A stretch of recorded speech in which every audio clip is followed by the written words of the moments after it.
Evangelho do nosso Senhor Jesus Cristo, capítulo 16, a partir do verso 13, a santa palavra do Senhor nos diz o seguinte: Indo Jesus para a região de Cesareia de Filipe, perguntou a seus discípulos: Quem diz o povo ser o Filho do Homem? E eles responderam: Uns dizem que é João Batista, outros dizem que é Elias, e outros dizem que é Jeremias ou um dos profetas. Ao que Jesus perguntou: E vocês, quem dizem que eu sou? Respondendo Simão Pedro, disse: Tu és o Cristo, o Filho do Deus vivo.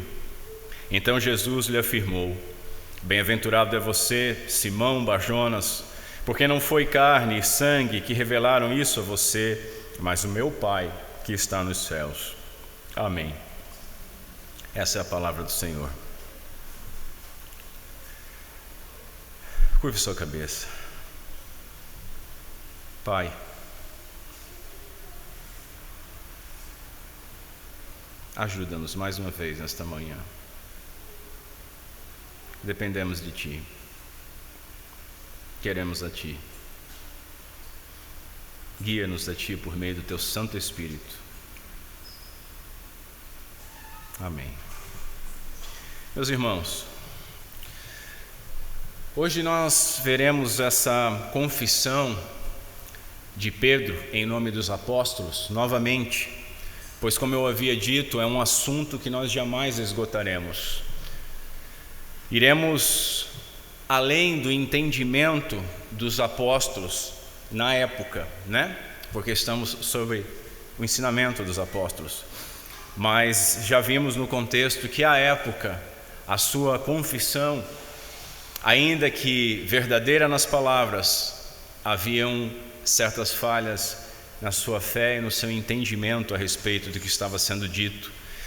Então hoje, com toda a Escritura e o testemunho destes homens, nós veremos que o Filho de Deus vivo é o próprio Deus vivo, o Redentor e Mediador, que deveria ser Deus e homem.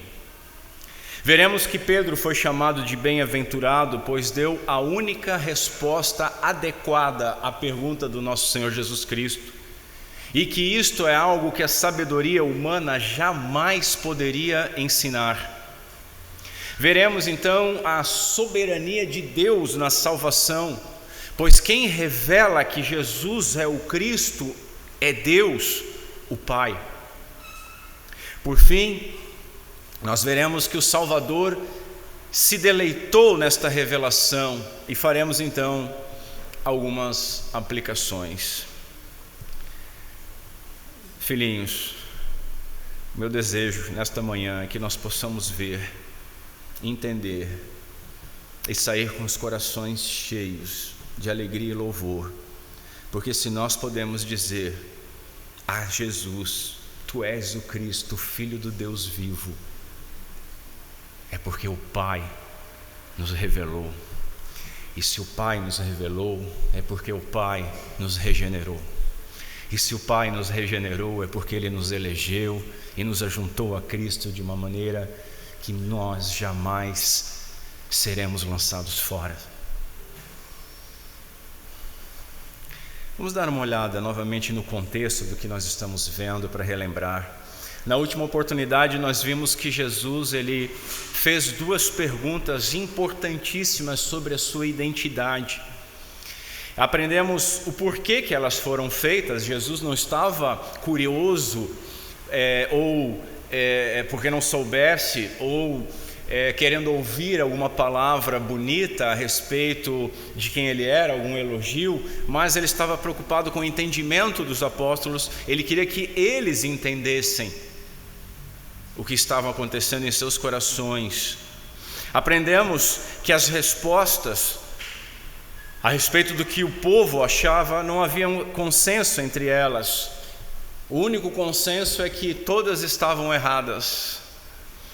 Vimos a expressão Filho do Homem, uma expressão que está ligada diretamente à profecia de Daniel, que unia o servo sofredor que viria, morreria, mas venceria e retornaria entre as nuvens. Depois vimos a pergunta pessoal do nosso Senhor aos seus discípulos. Pergunta essa que também é feita a nós diariamente e também no dia de hoje. E vocês, quem dizem que eu sou? Observamos a importância dos artigos que definem a resposta correta e aprendemos um pouco mais sobre os termos: o Cristo, o Filho do Deus, o vivo. O conteúdo deste contexto, meus irmãos, foi de instrução. Um período entre a última atividade pública de Jesus na Galileia e a sua entrada triunfal em Jerusalém para a sua paixão. Um último período de ensinamento e discipulado com seus apóstolos. Jesus revelaria aqui as consequências de segui-lo, proclamando a vitória que viria, mas não como os discípulos esperavam. Eles imaginavam um Messias guerreiro, um Messias político, um Messias libertador, mas o nosso Senhor venceu como servo sofredor. Nesse período, Jesus ensinou aos discípulos sobre Ele mesmo, que como rei, Ele está em total controle da situação, como Ele tem demonstrado, mesmo nas tempestades, mesmo na ausência de pão diante de multidões, mesmo diante da morte e de enfermidades. Como profeta, Ele demonstrou que era realmente o Messias há muito esperado, e como tal, que Ele era o cumprimento da profecia. E essa profecia dizia que Ele deveria sofrer, morrer e ressuscitar. Esse era o tempo oportuno, pois como o sumo sacerdote, o Filho do Homem logo estaria se apresentando como uma oferta para resgate de muitos, como ele vai falar no capítulo 20. Como vimos, não devemos imaginar que até este momento os discípulos não tivessem nenhum entendimento de que Jesus era o Messias. Eles já haviam dito isso. Contudo, também não devemos pensar que por conta desta confissão, a compreensão deles a respeito da identidade de Jesus estava plenamente completa, estabelecida, madura. Os versos na sequência, verso 21 a 23, demonstram que eles não haviam entendido ainda o que estava implícito nesta confissão. Sim, tu és o Cristo, o Filho do Deus vivo, mas quando Cristo diz aquilo que o Messias deveria passar, eles se escandalizam. E novamente Pedro toma a frente e diz: longe de ti, Senhor. E é então advertido, admoestado pelo Senhor. Porque ainda que eles proclamassem Jesus como o Cristo, eles não tinham nenhuma noção de um Messias que deveria sofrer. Pouquíssimas pessoas compreendiam esta função sacerdotal a ser exercida pelo Messias. Até hoje muitos não compreendem, tendo as Escrituras. Após essa confissão de Pedro, em nome dos apóstolos, e note, confissão essa que Jesus aceitou, ele pediu silêncio, porque apesar desta confissão, desse entendimento não ter origem humana, Jesus ainda teria muito que ensinar, muitas coisas eles precisariam aprender para entender o que essa confissão significava. Para Mateus, que estava escrevendo, e para nós que estamos hoje lendo e conhecemos toda a história, as maiores implicações do termo são mais facilmente entendidas. Mas para eles, na época, antes do derramamento do Espírito Santo, antes da morte e ressurreição de Jesus, era um mistério que o Senhor estava falando. Vejamos em segundo lugar, então, essa confissão: tu és o Cristo, Filho do Deus vivo. As pessoas achavam que Jesus, ele era um profeta. Mas os discípulos, note, eles reconheceram que ele era o profeta, o grande profeta, sacerdote e rei, o Cristo, o ungido, o Filho de Deus vivo, especialmente revestido de poder, que ele era o verdadeiro Messias esperado. Nós já vimos essa confissão, mas eu repito, nós jamais esgotaremos o seu significado e a sua importância. Lembremos o seguinte, meus irmãos, esta pergunta ela foi feita a todos os discípulos. E vós, e vocês, quem dizem que eu sou? Ela não foi feita somente a Pedro. Consequentemente, quando Pedro respondeu, ele agiu então como um porta-voz de todos os 12, falando em nome do grupo, ou dos 11, ou melhor ainda, de 10, porque ele era um e o outro era o traidor, e com certeza Judas não tinha nenhum entendimento a respeito disso. Da mesma forma, a resposta que Jesus deu a Pedro, bem-aventurado é você, Simão Bar-Jonas, essa resposta ela também deve ser considerada como alcançando todo o grupo, porque se Pedro fala em nome do grupo, então todo o grupo é bem-aventurado, porque se todo o grupo tem o entendimento de que Jesus é o Cristo de Deus, então todo o grupo recebeu uma revelação de Deus o Pai. E aqui tem um ponto de conflito, porque por ter essa pessoalidade nessa parte do diálogo, muitos pervertem o texto e esquecem os demais apóstolos, como nós vamos ver na próxima mensagem, quase que divinizam Pedro e aí criam um monte de falsa doutrina em cima disso. Por outro lado, a igreja evangélica tenta dar uma resposta ao catolicismo romano e erra também, às vezes desprezando Pedro e criando algumas teorias bem simplistas, como nós vamos ver para frente, não vou dar spoiler. E assim, meus irmãos, então, se Pedro recebe a palavra de Jesus, bem-aventurado é, ele representando os 12, e os 12, então, sendo contemplados com esta bem-aventurança, com esta beatitude, os versos seguintes sobre quem é a rocha sobre qual a igreja vai ser edificada e quem recebeu as chaves do reino, também tem que ser entendidas coletivamente. Concordam comigo? É os apóstolos. Pedro está representando os apóstolos. Devemos observar a precisão nessa declaração de fé concisa. No original, ela contém apenas 10 palavras, sendo que 4 dessas é o artigo definido o. Cristo significa ungido, aquele que foi separado pelo Pai e foi ordenado pelo Pai e foi ungido com o Espírito Santo de Deus para um determinado ofício. Era assim que acontecia no Antigo Testamento. Ele foi ungido para ser o principal profeta do seu povo, para ser o único sumo sacerdote eterno segundo a ordem de Melquisedeque, e para ser o filho de Davi, o rei eterno, o rei prometido, que governaria para todos sempre, o rei muito esperado. Essa declaração, meus irmãos, ela não pode ser aplicada a nenhum outro homem.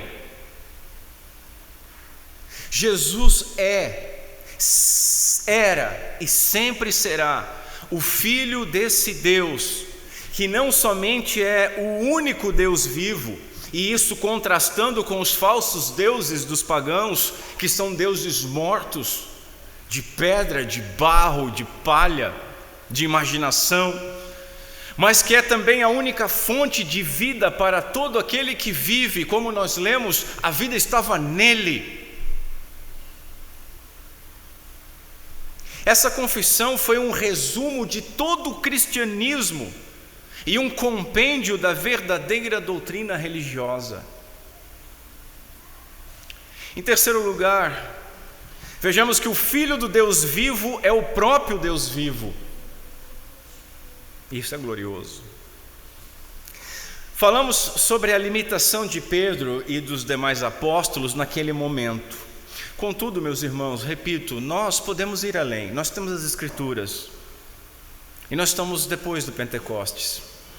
Nós podemos ir além e devemos ir além, porque nós temos nas nossas mãos toda a palavra de Deus, todo o conselho de Deus para estudar e aprender E devemos então compreender o significado desta confissão. Veja, o Filho do Deus vivo é o próprio Deus vivo. Jesus é aquele único a quem o Pai confiou absolutamente tudo, e sem o qual nada do que foi feito poderia ter sido feito, e sem o qual ninguém pode conhecer ao Pai. É o único mediador, é o único que revela o Pai. Ninguém conhece o Filho a não ser o Pai, disse Jesus. E ninguém conhece o Pai a não ser o Filho e aquele a quem o Filho o quiser revelar. Aquele a quem o Filho quiser revelar. Jesus é o Filho desse Deus vivo, que conhece a mente e os propósitos do seu Pai como ninguém. Por quê? Porque Ele é um com o Pai. E aí nós começamos a tocar na doutrina da Santíssima Trindade. 3 pessoas, Pai, Filho, Espírito Santo, uma única substância, um mistério glorioso, a qual nós só vamos compreender na eternidade. E que bom que a eternidade é eterna, para nós podermos nos deliciar nessa maravilha. Ele é um com o Pai. Ninguém conhece o Pai como o Filho, ninguém conhece o Pai como o Espírito. A Bíblia revela o grande mistério de que Jesus é ao mesmo tempo plenamente e totalmente Deus e plenamente e totalmente homem. Deus homem, Deus revestido em carne, assumindo a nossa natureza. Deus o Filho se tornou plenamente homem, sem perder, meus irmãos, nenhum dos seus atributos divinos. Esvaziou-se de sua glória,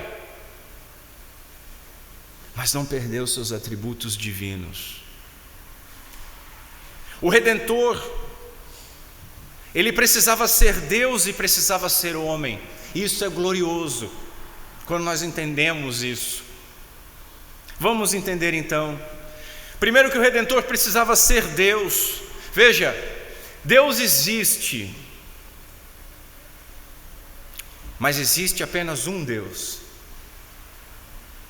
Porque dizer Deus existe hoje, no mundo de espiritualidade, é fácil. Existe todo um panteão de deuses. Deus existe e os céticos e os ateus têm que engolir isso. Agora, não é só Deus existe. Existe apenas um único Deus, que é o Deus vivo, que tem a vida em si mesmo. Ele é a fonte de vida de todos os outros, e por isso ele é distinguível dos ídolos dos pagãos, que não têm vida nenhuma. Jesus então é o Filho de Deus, o verdadeiro Messias prometido por Deus, profetizado pelos profetas desde o princípio do mundo e esperado pelo povo de Deus. Jesus não era um mero homem, Jesus é uma pessoa divina, divina humana. O Filho de Deus, meus irmãos, mas não por criação, porque Jesus não foi criado, é eternamente gerado do Pai.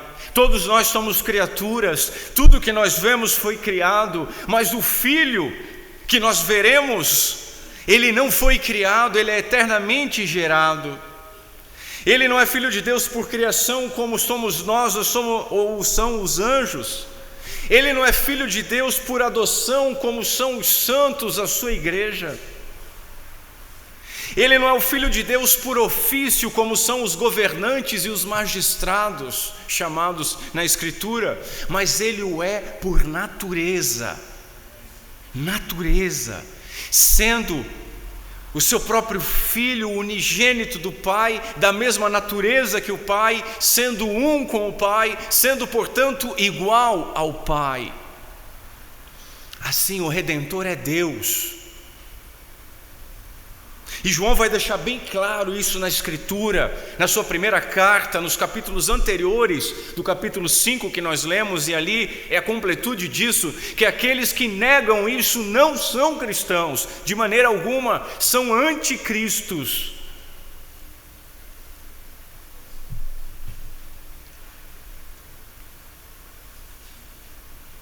E tem muito Zé Crentino que não acredita nisso. E aqui eu vou fazer uma ressalva.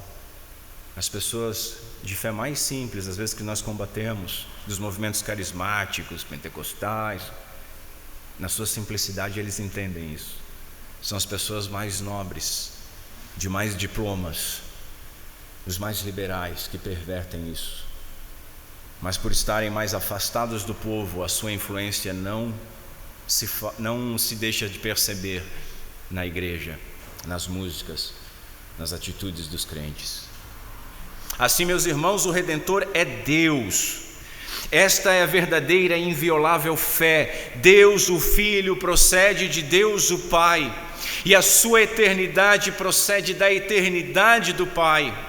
Que esse Deus assumiu um corpo e se fez homem é, portanto, a confissão perfeita. Quem escreveu isso foi um dos pais da igreja. Essa é a confissão perfeita.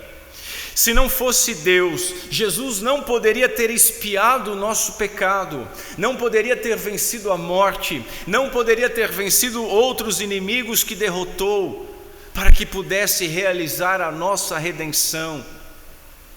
Pois, como diz Calvino, a redenção que Deus manifestou pela mão do seu Filho, evidentemente era divina, e por isso era necessário que aquele que haveria de ser o Redentor viesse dos céus. É Deus. Falamos que o Redentor também precisava ser homem, e isso é muito importante. Ele deveria ser homem. Por quê? Porque ele deveria ser sacrificado na cruz em nosso lugar. Ele deveria ser homem, porque sem derramamento de sangue não há remissão de pecados. Ele deveria ser homem, porque Deus, meus irmãos, faz a sua aliança na Trindade e estende essa aliança ao homem. Deus fez um pacto com o homem. E Jesus glorioso é o mediador desse pacto. E Ele é tanto o nosso representante perante o Pai, porque Ele é um conosco, como é o representante do Pai para conosco, sendo Deus. Ele deveria ser um homem para que a sua justiça fosse nossa por imputação, e para que Ele pudesse receber o Espírito por nós, para que nós, por meio dEle e do Pai, recebêssemos a adoção de filhos, e fôssemos então herdeiros de Deus e co-herdeiros do Filho, e tivéssemos nisso a certeza da justificação e da nossa herança eterna na sua ressurreição, ressurgindo como primogênito. O mediador deveria ser o Redentor, ele deve ser homem. E o mediador deveria ser Deus e homem em uma única pessoa. Olha o que Paulo escreve em Gálatas 3:20. Ora, diz Paulo, o mediador não o é de um só, mas Deus é um. Um verso como este passa desapercebido por nós. Nós lemos muito rápido estas coisas. O mediador não o é de um só. O que Paulo está dizendo? Que Jesus não é apenas o nosso mediador, Ele é o mediador do Pai. Mas ele está colocando uma outra informação, mas Deus é um. O mediador é Deus, em Cristo. E desta forma, o Filho de Deus está devidamente qualificado para esse ofício santo. Ele deve ser uma pessoa a uma distância igual, próxima e aliada de ambas as partes. Ele deve ter interesse e participar da natureza de ambas as partes, a natureza divina e a natureza humana, sabendo que será para a honra de um, Deus o Pai, e sabendo o que será de alívio e proveitoso para o outro, o homem que ele representa. Uma nota na Bíblia de Jerusalém diz o seguinte: tudo o que Deus nos criou para ser, bem como tudo o que o próprio Deus é, estava, está e estará para sempre verdadeira e claramente presente na pessoa única de Jesus Cristo. Aleluia. Nós precisamos meditar em quem é Cristo. Nós chegamos muito rápido ao nome de Jesus Cristo, sem meditar diante de quem nós estamos, de quem Ele é, do que Ele representa. Em quarto lugar, ele diz: bem-aventurado é você, Simão Bar-Jonas. Jesus, ele pediu a opinião pessoal dos seus discípulos. E a resposta, a única resposta adequada a essa pergunta, foram as palavras: tu és o Cristo, o Filho do Deus vivo. Pedro, ele toma a frente. Pedro, ele era precipitado muitas vezes, né? Pedro era um homem que está sempre lá na frente, sempre dando a cara a tapa, muitas vezes enfiando os pés pelas mãos. Nós gostamos de falar isso de Pedro, mas Pedro tem a sua importância. E Pedro, então, ele se torna o porta-voz dos demais apóstolos. Jesus aceita essa confissão como verdadeira. E quando ele aceita essa confissão como verdadeira, ele está reivindicando o fato de ser Messias. Ainda que ele não esteja dizendo eu sou o Messias aqui, ele está implicitamente dizendo exatamente: eu sou o Messias, eu sou o Filho do Deus vivo. Ele está confirmando aqui a sua deidade, que ele é Deus. O puritano Jonathan Edwards ensinou que o conhecimento espiritual é o conhecimento da verdade divina, comunicado somente por Deus. Veja, as bem-aventuranças de Pedro, a bem-aventurança de Pedro e dos apóstolos é uma evidência disso, de que Deus, e Deus somente, o revelou a ele. Bem-aventurado és tu, Simão Bar-Jonas, porque não foi carne nem sangue, mas foi o Pai que te revelou. Note, é o Pai que revelou isso para ele. O conhecimento da verdade divina é comunicado somente por Deus. Essa revelação evidencia a bênção de Deus sobre eles. Primeiro, porque mostra quanto os apóstolos eram favorecidos por Deus em relação ao restante do povo. Homens simples, pescadores, diante de estudiosos, escribas, mestres da lei, de fala empombada, mas receberam a revelação divina. Segundo, continua o puritano, a revelação divina também evidencia a sua bênção, ao dar a entender que esse conhecimento está acima de qualquer outro que a carne ou o sangue possam revelar.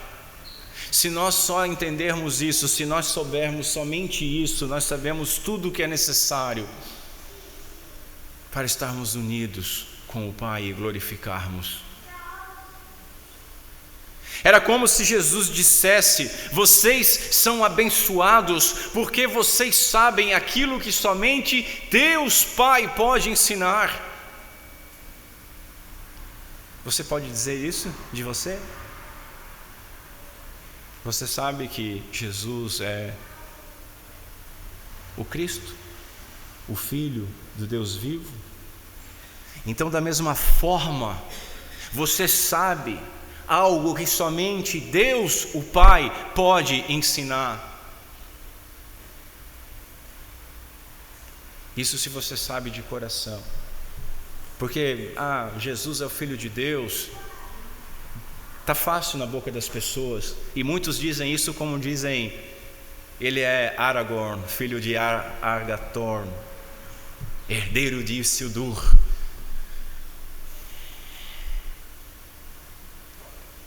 Mas não é a mesma coisa. Muitos se aproximam disso com curiosidade, teólogos que amam estudar a Bíblia. Eles podem explicar isso de maneira maravilhosa. É um objeto de estudo deles. Jesus, sim, Jesus, esse ser maravilhoso, veio dos céus, é filho de Deus, uma divindade que se autoproclama única e é um com Ele, e eles conseguem explicar isso maravilhosamente bem, mas é só isso, é vazio. E essa confissão não significa absolutamente nada. O que nós precisamos, meus irmãos, é saber que Jesus é o nosso Messias, é o nosso mediador e mediador do Pai, é o nosso Senhor e Salvador, que Ele é Filho do único Deus, nosso Senhor, e crermos nisso, e vivermos para isso, e termos isso como a informação mais importante que nós podemos possuir, porque essa informação, quando desce ao interior dos nossos corações, elas não foram recebidas pela carne nem pelo sangue, mas foram concedidas por bênção, por graça de Deus, o Pai. Matthew Henry, outro puritano, diz assim: os verdadeiros crentes são verdadeiramente bem-aventurados, e são verdadeiramente bem-aventurados aqueles a quem Cristo diz bem-aventurados. Será, meus irmãos, que Jesus pode dizer isso a respeito de nós esta manhã? Será que nós temos esta confissão nos nossos corações, na nossa mente? Será que nós vivemos a partir desta confissão? Será que diante dele, se proclamarmos estas palavras, ele proclamaria a nós: bem-aventurado és tu, Alberto, filho de Ademir, porque não foi o sangue nem a carne que te revelaram isso, mas o meu Pai que está nos céus?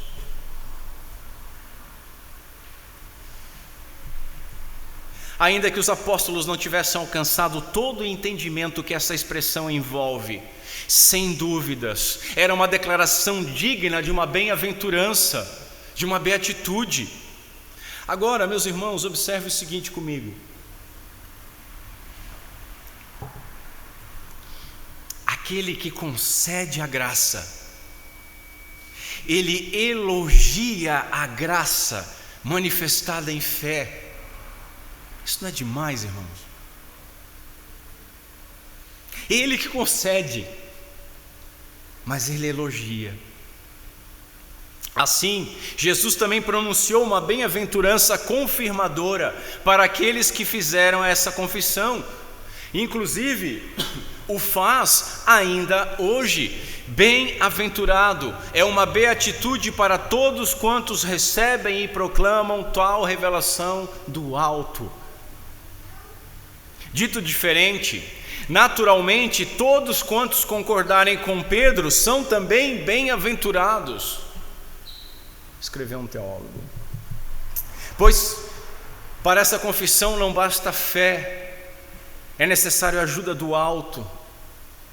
Jesus afirmou que a fonte desse conhecimento é obra de Deus, pois foi dado pelo Pai que está nos céus, é Ele quem revelou isso. Então, irmãos, o Pai ajudou aos apóstolos nessa percepção espiritual sobre a pessoa e a obra do nosso Senhor Jesus Cristo. E é o mesmo que Ele faz conosco. Ele nos ajuda, porque sozinhos nós não compreendemos. Em sexto lugar, nem carne nem sangue podem revelar. Essa não foi a primeira confissão dos discípulos de que Jesus era o Cristo, Filho de Deus. Declarações semelhantes foram pronunciadas antes. No Evangelho de João, lá no capítulo 1, quando a primeira tempestade é encerrada, Jesus estava dormindo no barco, na pesca maravilhosa.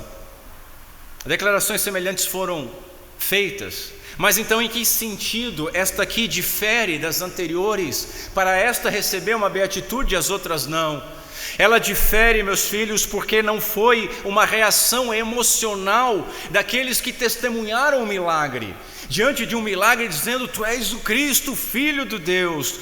Ela não foi também por meio de entusiasmo, ela não foi por meio de raciocínio, de inteligência ou de discernimento intelectual ou espiritual.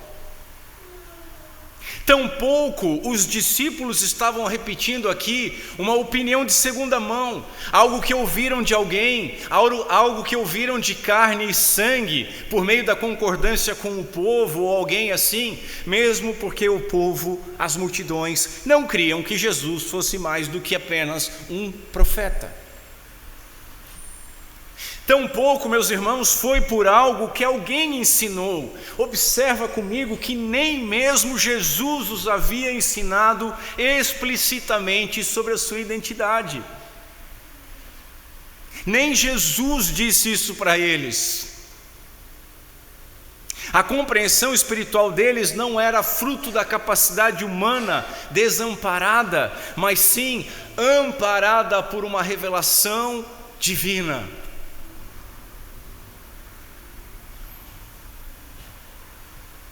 Verdades espirituais, elas só podem ser compreendidas por aqueles cujas faculdades espirituais foram despertadas por Deus.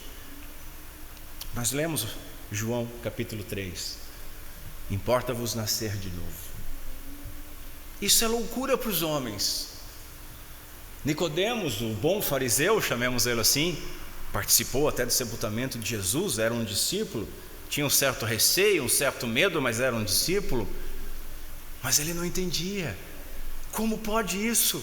Pode o homem voltar para o ventre da sua mãe e tornar a nascer? Verdades espirituais só podem ser compreendidas por aqueles cujas faculdades espirituais foram despertadas por Deus num novo nascimento, numa regeneração. John Bunyan, o autor do Peregrino, testemunhou sobre isso. Escrevendo sobre a sua conversão na sua biografia, ele escreve assim: agora eu percebia claramente que havia uma vasta diferença entre as ideias da carne e do sangue e a revelação de Deus no céu, entre a fé simulada, de acordo com a sabedoria dos homens, e a fé genuína que surge quando um homem é nascido de Deus. Um homem nascido de Deus. Paulo escreveu na sua primeira carta aos Coríntios: porque qual dos homens sabe as coisas do homem, senão o espírito do homem que nele está? Assim também ninguém sabe as coisas de Deus, senão o Espírito de Deus. Mas nós não recebemos o espírito do mundo, mas o Espírito que provém de Deus, para que pudéssemos, preste atenção, para que pudéssemos conhecer o que nos é dado gratuitamente por Deus, as quais também falamos, não com palavras que a sabedoria humana ensina, mas com as que o Espírito Santo ensina, comparando as coisas espirituais com as espirituais. Ora, preste atenção como ele acaba esse texto: ora, o homem natural, o homem que não foi regenerado, o homem na sua natureza carnal, o homem natural não compreende as coisas do Espírito de Deus porque lhe parecem loucura e não pode entendê-las. Por quê? Porque elas se discernem espiritualmente. Não foi a carne e o sangue que te revelaram, o meu Pai que está nos céus é que te revelou. E isso faz daqueles a quem foi revelado bem-aventurados. Bem-aventurados. Deus, o Pai, abriu os olhos dos apóstolos e revelou a eles quem Jesus realmente era. Eles reconheceram Jesus como o Messias somente por meio da revelação do Pai. Sétimo lugar, o Pai que está nos céus o revelou. Vamos meditar um pouco sobre isso. Com tudo que nós dissemos até agora, portanto, tal discernimento espiritual devemos entender como uma evidência do estado espiritual bem-aventurado de Pedro e dos demais discípulos. exceto Judas. Eles reconheceram Jesus como o Cristo, o Filho de Deus, enquanto os grandes religiosos da nação de Israel e a maioria do povo, ensinados e dependentes da própria sabedoria, não o reconheceram. Pedro e alguns dos discípulos eram pescadores humildes, assim como eram humildes os demais apóstolos. E tal conhecimento revela que eles foram ensinados e iluminados pelo Espírito Santo de Deus. Não estava possível, não estava ao alcance deles, como não está ao alcance de nenhum homem. Deus abriu o coração de Pedro para que esse conhecimento mais profundo de Cristo pela fé pudesse ser alcançado. Pedro não está apenas expressando uma opinião acadêmica sobre a identidade de Cristo. O que ele faz, diz um teólogo, é uma confissão de fé pessoal, tornada possível por um coração divinamente regenerado. Divinamente regenerado. Jesus deixou claro que Pedro e os demais apóstolos só sabiam quem ele era porque o Pai havia revelado. Do contrário, assim como o povo, eles também estariam entregues a uma completa confusão. E é essa confusão que nós vemos até hoje no mundo em relação a quem é Jesus. E temo em dizer o que vou falar agora, irmãos, é essa confusão que nós vemos em muito daquilo que se chama cristianismo hoje, em muito daquilo que se chama igreja hoje, uma completa confusão sobre quem é Jesus Cristo, que eles dizem ser seu Salvador. Talvez, porque não foram ensinados, mas à luz do texto, muito provavelmente porque não foram iluminados pelo Pai.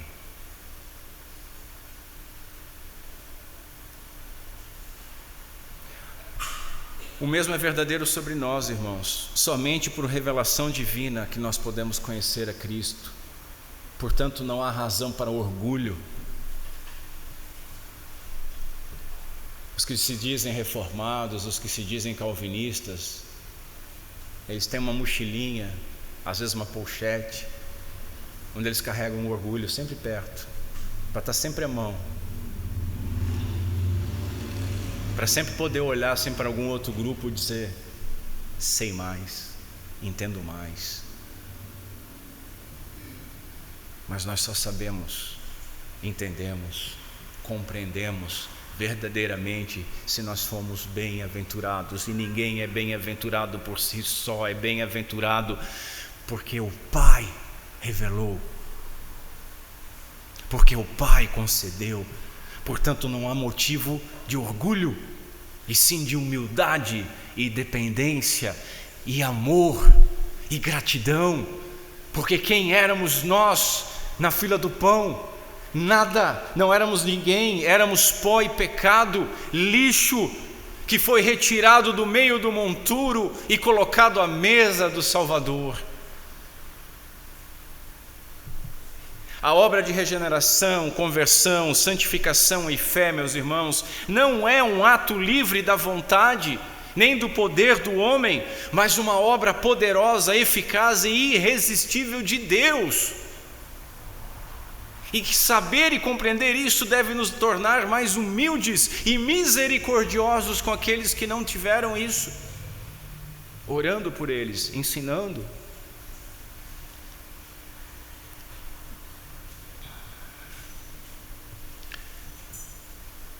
O Rodge Filho, ele escreveu o seguinte, presta atenção nisso: nenhuma doutrina mais destruidora de almas poderia ser tão bem planejada do que a doutrina de que os pecadores podem regenerar-se a si mesmos, arrepender-se e crer simplesmente quando for do agrado deles.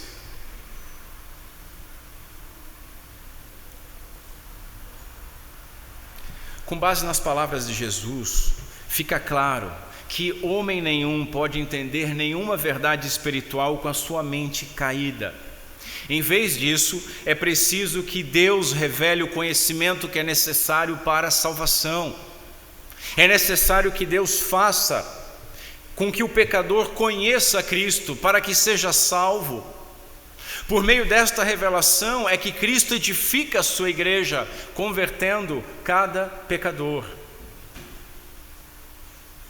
e fazendo cada pecador pedra viva do templo espiritual que foi colocado sobre a base dos profetas e dos apóstolos, de onde Cristo é a pedra angular e o edificador. Vejamos em oitavo. Eu fiz um sermão, como Augusto de Nicodemos diz, não faça um sermão muito pontudo. Eu fiz bem pontudo, vários pontos. Em oitavo, o Salvador se deleita quando o Pai o revela. Eu achei isso maravilhoso no texto, meditando sobre ele, a reação de Cristo. Meus irmãos, a confissão dos apóstolos foi uma resposta à revelação que haviam recebido de Deus o Pai. Uma experiência que o próprio Jesus, ele explicou antes, lá no capítulo 11, e lá ele se regozijou nisso. O que ele diz lá? Graças te dou, ó Pai, Senhor dos céus e da terra. Por quê? Porque escondestes estas coisas dos sábios e instruídos, e fizeste o quê? E as revelaste a quem? Aos pequeninos. Sim, ó Pai, continua nosso Senhor, porque assim foi do teu agrado. E ele continua dizendo: tudo me foi entregue pelo meu Pai. Tudo me foi entregue pelo meu Pai. E ninguém conhece o Filho a não ser o Pai, e ninguém conhece o Pai a não ser o Filho e aquele a quem o Filho quiser revelar. Jesus se regozija, se deleita, glorifica ao Pai pela doutrina da eleição, pela sua soberania. Note, os apóstolos não buscavam ativamente essa revelação, antes ela lhes foi concedida por graça, favor imerecido.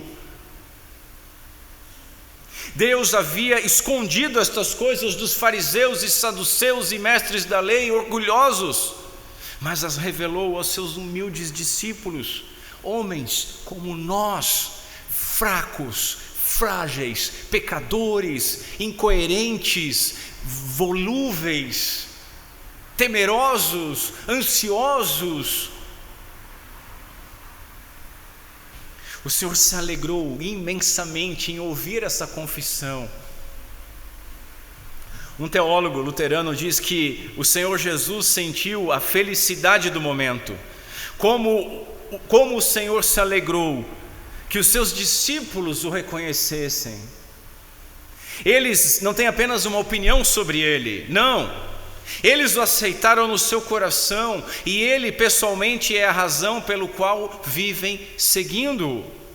Eles não têm vergonha de ficar junto dele, apesar do julgamento negativo do povo. Isso é graça, irmãos, isso é graça. Agora, venha comigo e veja a beleza amorosa, graciosa da graça demonstrada por Jesus aqui. A graça é concedida imerecidamente aos eleitos. Quem os abençoa? O Pai, certo? Quem revela o Filho? Novamente o Pai. Quem revela o Pai é o Filho. Agora veja comigo, ainda assim nessa equação, Jesus se alegra, Jesus se deleita, Jesus elogia e abençoa aqueles que foram alvos da graça, chamando-os de bem-aventurados aqueles que foram agraciados com o dom da fé. Ele faz, vê o produto e pode voltar a dizer: é muito bom, é muito bom. Ele recria. E um puritano, chamando a atenção para 2 versos, diz que o mundo foi criado pelo poder do dedo de Deus, mas a redenção foi por meio do braço forte do Senhor. O milagre da redenção é maior do que o milagre da criação. O milagre da redenção envolve a recriação. E nesta recriação, o Senhor pode novamente olhar para as suas criaturas regeneradas, confessando quem Ele é, recebendo da graça do Pai. Ele pode olhar e dizer: é muito bom, bem-aventurado és.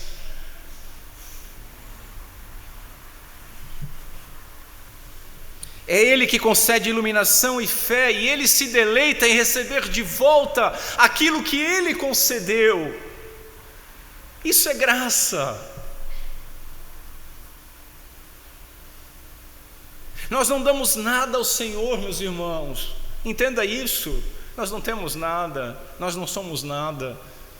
O pouco que temos foi concedido do alto. E se foi concedido, não há motivo para orgulho, como se não tivéssemos recebido, diz Paulo. Deus não precisa de nada de ninguém. O que nós lhe damos foi porque Ele nos deu primeiro. Dá-me o que tu pedes, disse Agostinho, e pedes o que quiseres. Tu nos dando, pode pedir o que quiser, porque não nasce na gente. E veja, Ele exigiu, é uma ordem para todo mundo, creia no Evangelho. Ele exigiu que nós crêssemos, e Ele regenera, e Ele concede o dom da fé, e Ele aceitou essa confissão, e Ele elogia e se deleita nessa confissão. E Ele ainda usa esta confissão para apresentar uma nova verdade, de que o Messias era o servo sofredor, que seria humilhado, que seria morto, mas que ressuscitaria no terceiro dia, conforme nós veremos à frente, a partir do verso 21. Glória a Deus. Quero fazer algumas aplicações desse texto. A primeira é que a pergunta do Senhor é dirigida novamente a cada um de nós: e vocês, quem dizem que Cristo é? Quando os apóstolos confessaram o Senhor, poucos estavam a favor dele, muitos estavam contra ele. Eles fizeram a sua confissão quando Jesus estava ainda na forma de servo, como nós cantamos hoje, sem riquezas materiais, sem dignidade real e sem nenhuma comprovação visível da sua realeza. Era um homem que não tinha onde reclinar a cabeça. O mundo hoje não é diferente, meus irmãos. Cristo hoje está exaltado à destra do Pai, mas até o seu retorno, o mundo é contra Ele.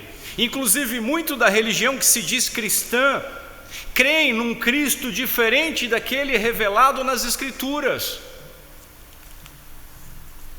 Todo aquele que me confessar diante dos outros, também eu o confessarei diante do meu Pai que está nos céus. Filhinhos, quem vocês dizem que Jesus é? Segunda aplicação: Cristo é o Salvador perfeito. Deus deu ao seu povo eleito aquele que satisfaria todas as exigências da aliança. Todas as exigências da aliança, tanto por meio da sua submissão e obediência perfeitas à lei, quanto pelo seu sacrifício, sofrendo a penalidade do pecado no lugar dos seus eleitos, substituindo-os como representante federal, o segundo Adão. Jesus é o cumprimento da promessa de salvação da aliança, e pelo seu mérito, todos os seus, unidos a Ele, hoje permanecerão unidos por toda a eternidade, recebendo o amor e a herança do Pai, desfrutando e regozijando-se nele, em tudo aquilo que Ele realizou em nosso favor. Jesus é o Rei, sucessor de Davi, o sumo sacerdote da ordem de Melquisedeque, o servo sofredor de Isaías, o qual ofereceria sacrifício perfeito de uma vez por todas em favor do seu povo. Ele mesmo, o Cordeiro de Deus, que tira o pecado do mundo. Terceira aplicação: Deus não nos ama porque nós o amamos. Preste atenção nisso, filhos. Deus não nos ama porque nós o amamos. Afinal, nós o amamos somente porque Ele nos amou primeiro. O nosso amor por Deus é consequência do seu amor por nós. Ele não nos ama porque nós o amamos. Ele não nos ama porque nós cremos. Ele não nos ama porque nós fazemos boas obras. Ele enviou o seu Filho Jesus Cristo porque amou primeiro pecadores indignos, e porque os amou, enviou o médico necessário para nós os doentes, médico esse que veio justificar ímpios. Deus revelar o seu Filho a nós, meus irmãos, é uma garantia que Deus enviou Jesus Cristo por nós, e é uma garantia que Ele escolheu nos amar.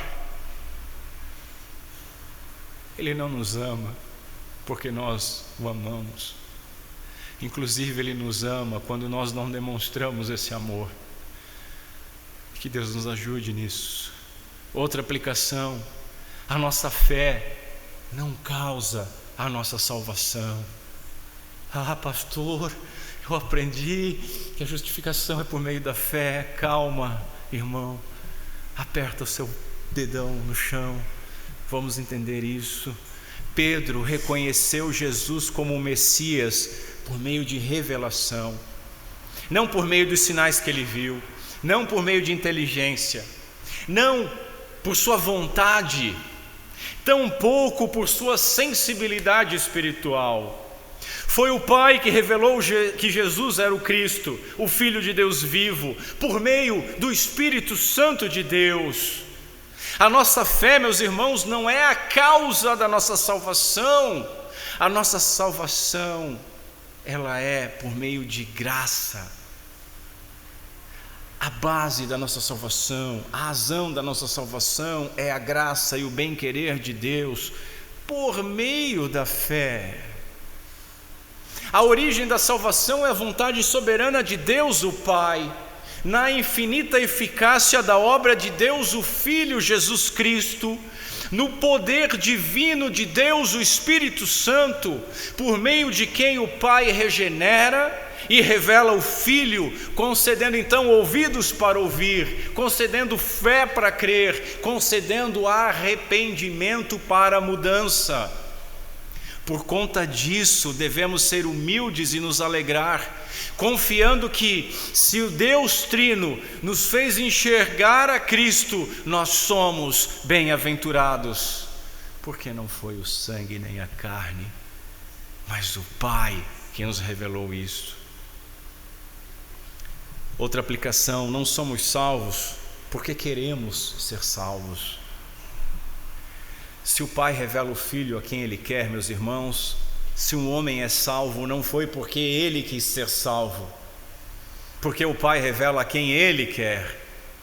O motivo da nossa salvação está unicamente no propósito da predestinação divina, na vontade soberana daquele que é Deus soberano.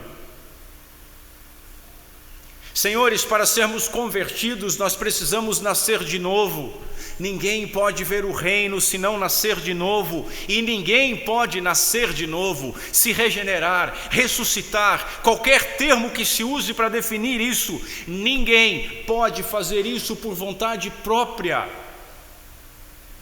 É preciso que o Espírito Santo de Deus nos recrie em Cristo.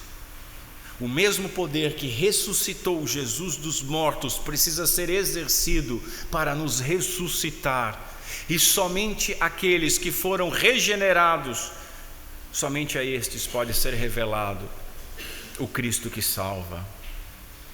Spurgeon diz assim: nada senão a onipotência do Espírito Santo pode produzir no crente esta fé. Se você recebeu esta bem-aventurança, não duvide da sua salvação, meu irmão. É Deus quem executa o nosso querer e o nosso realizar segundo a sua livre vontade. Por outro lado, se você não recebeu essa bem-aventurança, o que você pode fazer é se derramar aos pés de Cristo, porque é somente Ele pode fazer por nós aquilo que nós não podemos fazer por nós mesmos. E aí eu oro por você.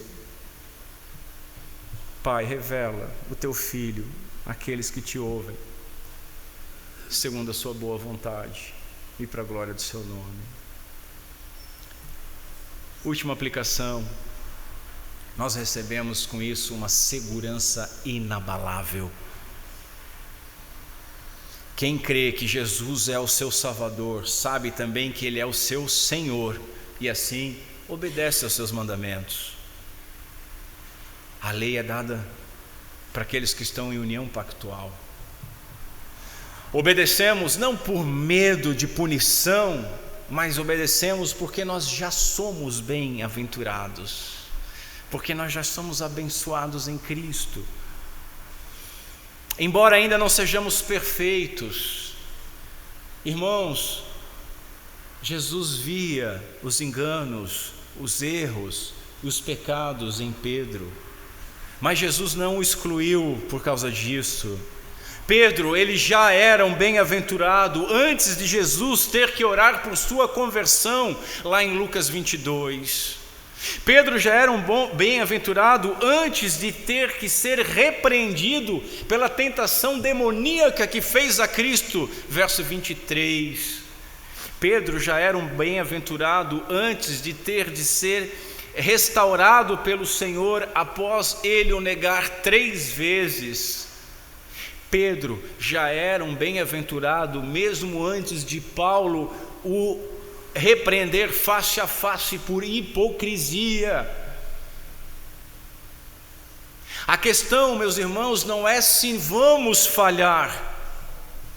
A questão é que quando nós falharmos, nós não devemos nos desesperar, porque falharemos, e não deixamos de ser bem-aventurados do Pai por causa disso.